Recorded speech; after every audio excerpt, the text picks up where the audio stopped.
안녕하세요. 김필수 자동차 연구소의 김필수입니다. 오늘 주제는요, 쌍용차의 부활입니다. 자, 부활이라고 말씀드려서 쌍용차가 과연 살아나느냐? 쉽지 않습니다. 희망을 가지고 말씀드리는 거죠. 이번에 KG그룹이 최종 인수권자로 결정이 됐습니다. 그래서 지금 진행을 하고 있죠.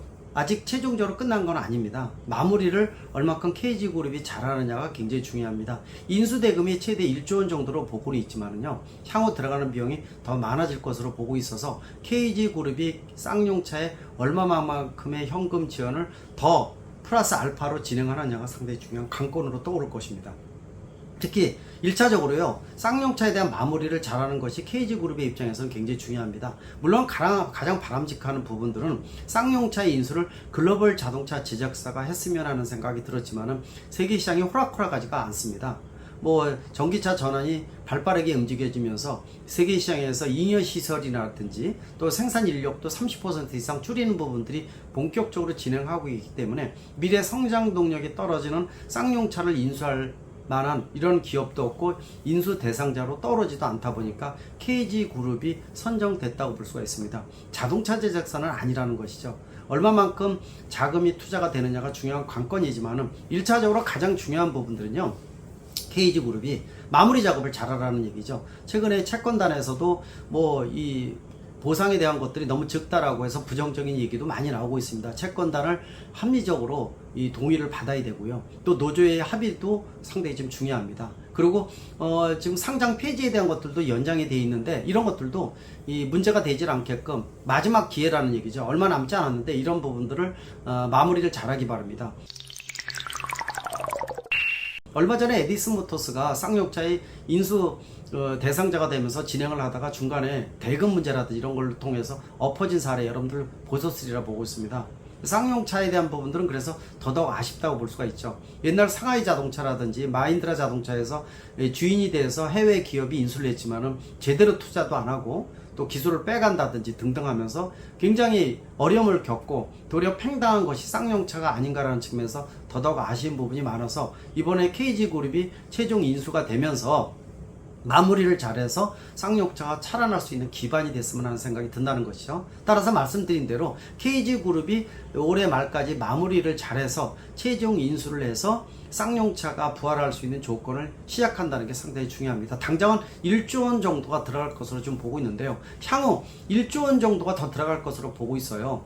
이 1조 원 투자로 해서 끝나는 게 아니라 앞으로 쌍용차는 아시겠지만은 청산 가치가 더 크다, 미래 가치다 이런 얘기가 많이 나올 정도입니다. 그 이유는 쌍용차는 SUV에 한정돼 있고 또 디젤에 한정돼 있었거든요. 근데 디젤 자체는 퇴출이 가장 빨리 진행되고 있지 않습니까? 요소수 문제라든지 또 유가 자체가 가솔린보다 비싸지면서 실질적으로 그 디젤에 대한 엔진이 상당히 좀 퇴보되고 있고 디젤차를 단종하는 회사들이 상당히 많아지고 있습니다. 이번에 쌍용차에서 새로 나오는 토레스라는 모델 자체도 가솔린 모델만 있지 디젤 모델은 아예 나오지 않은 이유도 그만큼 가장 강점을 갖고 있던 쌍용차의 장점을 버렸다고 볼 수가 있거든요. 그게 세계적인 추세라고 보시면 좋을 것 같아요. 다시 말하면 쌍용차는 미래 성장 동력을 키워야 되는 것이 가장 중요합니다.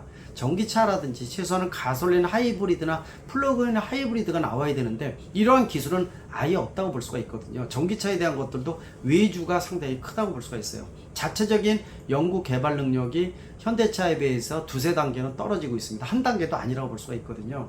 따라서 쌍용차가 얼마 전에 중국의 BYD와 이 컨소시엄을 구성을 해서 전기차를 이 BYD 시스템, 배터리도 그렇고요. 아마 상당 부분 의지할 것으로 좀 보고 있습니다. 이게 지금 할 수 있는 방법이기 때문에 지금 진행을 하고 있다 이렇게 보고 있습니다. 결국은 지금 나오는 가솔린 이 토레스 모델이라는 것도 인기를 끌고 있지만은 항상 인기라는 것이 올라가는 게 아니라 신차 효과라는 것이 있습니다. 쌓인 곡선을 타서 올라갔으면 떨어지게 돼 있거든요. 이때 바로 미래형 친환경 후속 모델이 굉장히 중요하다고 볼 수가 있죠. 역시 돈이 많이 들어갑니다. 차 한 대를 아무리 적게 개발한다 하더라도 일반적인 것은 4천억 원에서 5천억 들어갑니다. 아무리 줄인다 하더라도 2천억에서 3천억 원 정도는 들어간다고 보고 있는데 이 비용이 KG그룹이 얼마큼 추가 투자를 해주느냐가 굉장히 중요합니다. 이전에 마힌드라 그룹 같은 경우는 인수를 해놓고 실제로 후속 신차 개발에 있어서 너네들이 돈 벌어서 이익을 남겨서 그 비용으로 재투자를 해서 신차를 개발하라라고 얘기를 하면서 상당히 황당한 경우가 있었죠. KG그룹이 인수한다 하더라도요, 앞으로 후속적으로 비용을 얼마만큼 또 밀어주느냐가 굉장히 중요합니다. 여기에는 당연히 노사 안정이라는 기본 조건은 충족돼야 된다고 보고 있습니다. 이번에 법정 관리 중이지만은 월급을 1, 2년치 받질 않고 사람 구조조정은 안 하고 있거든요. 이런 부분들은 사실 법정 관리 중에서 가장 핸디캡이라고 볼 수가 있지만은, 일단 사람을 자르질 않고 그대로 유지한다는 것은 상당히 중요한 의미를 갖고 있습니다. 그러나 이 허리띠를 졸라매기 위해서는 좀 더 가일층 노력해야 된다는 얘기죠. 이미 뭐 현대차나 기아차 그 노사 합의를 통해서 정상적으로 운행을 하고 있지만은 각 대기업들이 지금 노사 임단협을 통해서 진행 중에 있습니다. 쌍용차는요, 앞으로 노사가 한 번이라도 이 분열이 일어나서 노사 분규가 발생을 한다면은 쌍용차의 미래는 제로다, 이렇게 분명히 단언해서 말씀드릴 수가 있습니다. 아까 말씀드렸죠. 제목 자체가 쌍용차의 부활이라고 말씀드렸는데, 부활이기보다 수명 연장의 개념이 더 강하다고 보시면 좋을 것 같아요. 미래 성장 동력도 키워야 되고, 또 이 자금 투자도 확실하게 이루어져야 되고, 또 후속 모델이 완성도 좋은, 특히 국내는 소비자의 눈높이가 글로벌 시장 중에서 가장 높다고 볼 수가 있습니다. 여러분들 아마 현대기아차 나오는 수준 보시면 아실 거예요. 제네시스 같은 모델 글로벌 시장에서 최고 인기를 끌 정도로 수준이 상당히 높아졌고요. 또 아이오닉5나 EV6 같은 전기차는 세계의 상하를 휩쓸 정도로 인기를 끌고 있습니다. 없어서 못 팔고 있죠. 자, 이러한 눈높이를 가진 소비자층한테 쌍용차가 나오는 차가 얼마만큼 눈높이를 만족시킬 것인지에 대한 고민이 있어야 된다는 거죠. 또 수출도 내수뿐만이 아니라 유럽과 미국 쪽으로 나가야 되는데, 여기에 나가기에는 기술도 부족하고 차의 완성도도 떨어집니다. 결국은 중동이라든지 남미라든지 이런 이 제3세계로 진출할 수밖에 없거든요. 이런 것들 적극적으로 개발해서 일단은 한두 개 차종이 성공적인 베스트셀러로 안착시키는 것이 굉장히 중요합니다. 동시에 이런 어떤 역량을 키워가면서 KG그룹이 후속적인 자금 투입을 통해서 살아날 수 있는 기반을 만들어내는 것, 그러면서도 노사 안정은 기본이라고 볼 수가 있고요. 또 이번에 투자가 이루어지면서 산업은행에다가 손을 뻗칠 수 있는 기회가 될 것입니다.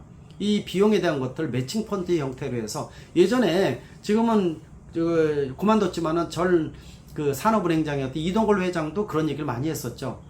투자가 이루어져야지 매칭 펀드로 산업은행도 자금 지원이 가능하고, 또 법정 관리 중에 허리띠를 더 졸라매라라는 얘기를 많이 했었죠. 이제는 KG그룹이 정상적으로 인수를 하고요. 또 그 자금에 대해서 산업은행에다가 정상적으로 돈을 지원받을 수가 있을 겁니다. 그렇게 된다면 훨씬 더 여건이 좋아질 수 있는 기반이 되니까 좀 더 노력을 한다면 의미가 있다, 이렇게 보고 있습니다. 평택공장도요, 몇십 년이 됐습니다.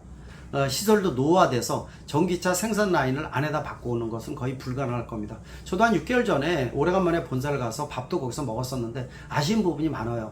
열심히 다들 한몸이 돼서 하고 있는데 시설은 노후화되고 있고, 또 그 지역 자체가 주변에 아파트이기 때문에 일단 이전을 할 것으로 좀 보고 있는데요.